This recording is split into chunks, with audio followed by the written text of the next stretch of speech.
Astro गुरुजी मयंक में आपका स्वागत है।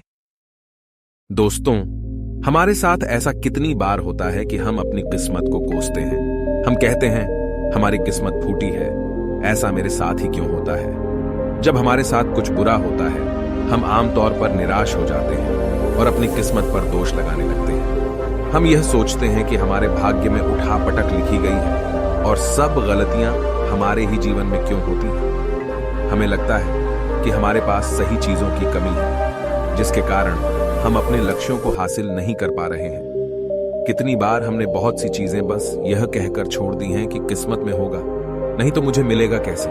हम तो अपने आप को यह तक तसल्ली दिला देते हैं कि इसमें मेरा दोष था ही नहीं, मैं और करता भी तो क्या। ऐसे विचार आपके मन में भी आते हैं तो यह कहानी आपके लिए है। एक दिन एक व्यक्ति महात्मा बुद्ध के पास आया। उसने महात्मा बुद्ध से कहा कि मैं अपनी किस्मत ठीक करवाने आया हूं। मैं बहुत दुखी रहता हूं, मैं जो भी करता हूं वह खराब हो जाता है। मेरी किस्मत मेरा साथ नहीं देती। मैंने सुना है कि आप सभी के समस्याओं का समाधान करते हैं। क्या आप मेरी भी फूटी किस्मत को सुधार सकते हो?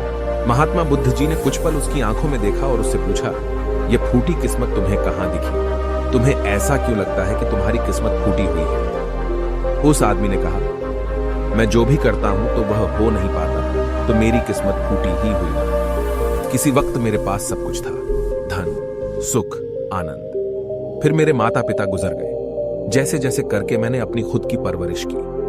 मैंने जिससे सच्चे मन से प्रेम किया, उस प्रेमिका ने किसी और से विवाह कर लिया। मैंने एक छोटा सा व्यापार शुरू किया, तो जिस मित्र के साथ मैंने वह व्यापार शुरू किया वह मेरा व्यापार ही हड़प बैठा। मुझे किसी ने बताया कि आप सारी समस्याओं का हल निकाल देते हो, क्या आप मेरी भी किस्मत ठीक कर सकते हो? महात्मा बुद्ध ने कहा, लाओ तुम्हारी फूटी किस्मत मुझे दे दो, मैं अभी उसकी मरम्मत कर देता हूं। व्यक्ति ने कहा, मैं किस्मत को कैसे दे सकता हूं, वह तो दिखाई भी नहीं देती। महात्मा बुद्ध ने पूछा, जब तुम्हें तुम्हारी किस्मत दिखाई ही नहीं देती तो तुम्हें कैसे पता कि वह खराब हो चुकी है? उस व्यक्ति ने सोचकर उत्तर दिया, नहीं, मैंने कभी ऐसा नहीं देखा कि मेरी किस्मत सचमुच खराब हो चुकी है। व्यक्ति ने कहा, मेरी किस्मत खराब है, तभी तो मेरे साथ सब कुछ गड़बड़ हो जाता है। मेरे बनाए बनाए कामों पर पानी फिर जाता है। अगर मेरी किस्मत अच्छी होती तो सब कुछ ठीक होता है ना। तो महात्मा बुद्ध ने कहा, तुम ठीक दिखाई देते हो, तुम्हारा स्वास्थ्य भी ठीक लग रहा है, तुम्हारे हाथ पैर भी सलामत हैं, तुम अभी तक मरे नहीं हो। मुझे तो तुम्हारी किस्मत में कोई भी खराबी नहीं लग रही, सब कुछ सही लग रहा है। अगर किस्मत खराब होती तो तुम बीमार होते, तुम्हारा अंग भंग हो जाता या तुम मृत्यु को प्राप्त हो जाते, लेकिन ऐसा तो कुछ भी नहीं है। फिर तुम क्यों कह रहे हो कि तुम्हारी किस्मत फूटी हुई है?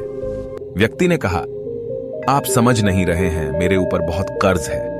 लोग रोज मेरे घर धमकाने आते हैं। जिनसे मैंने कर्जा लिया है वे मुझे मरने तक की धमकी देते हैं। मेरा घर भी उन्होंने छीन लिया है, अभी भी मेरे पीछे पड़े हैं। तो ऐसे में मैं कैसे कह सकता हूं कि मेरी किस्मत सही है? महात्मा बुद्ध ने विचारपूर्वक कहा, तो समस्या गंभीर है। व्यक्ति ने उदासीनता के साथ कहा, जी हां, अब आप समझे ना कि मैं कितने बड़े दुख से गुजर रहा हूं। महात्मा बुद्ध ने आवाज में समझाया, तुम्हारी किस्मत अच्छी है कि तुम जीवित हो इस दुख का सामना करने के लिए, और इस जीवन से ही तुम अपनी समस्याओं का सामना कर सकते हो। व्यक्ति ने कहा, बुद्ध, आप नहीं समझ रहे हो। तब महात्मा बुद्ध ने उससे कहा, समझ तुम नहीं रहे हो, आओ मेरे साथ आओ। महात्मा बुद्ध उसे व्यक्ति को अपने साथ पास वाली नदी के किनारे ले गए और कहा, यह देखो इस बहती नदी को। इस नदी में अगर मैं एक पत्ता गिरा देता हूं तो तुम मुझे बताओ, यह पत्ता किस दिशा में बहेगा?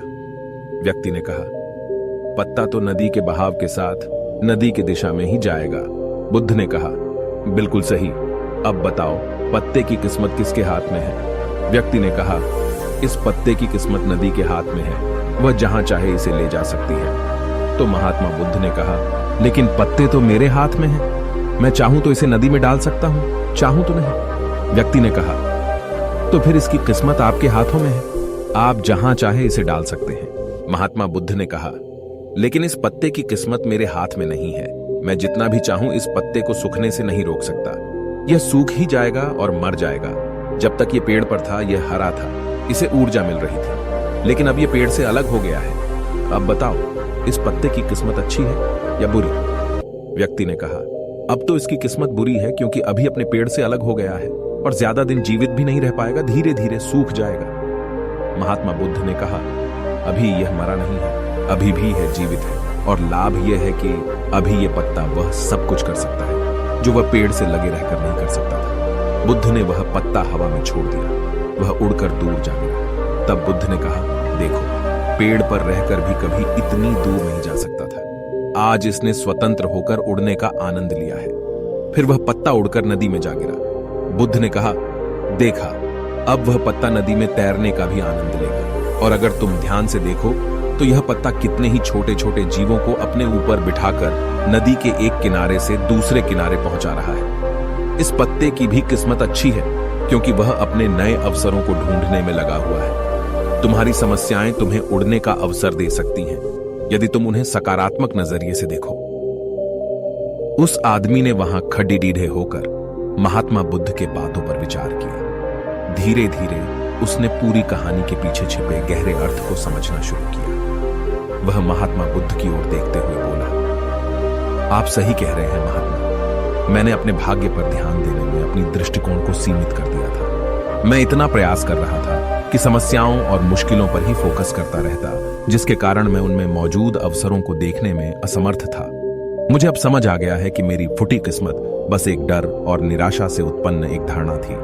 यह कहानी हमें यह सिखाती है कि हमारी किस्मत हमारे हाथ में होती है, हम खुद अपने जीवन की दिशा निर्धारित करते हैं। हमारी समस्याओं का हल भी हमें ही निकालना होता है। चुनौतियों को एक अवसर के रूप में देखकर हम आगे बढ़ सकते हैं और अपनी किस्मत को सुधार सकते हैं। दोस्तों, ऐसी कहानियां हमें जीवन जीने का तरीका सिखाती हैं। अगर आपको यह कहानी पसंद आई और आप हमारे चैनल पर और बेहतरीन कहानियां देखना चाहते हैं तो सब्सक्राइब जरूर करें।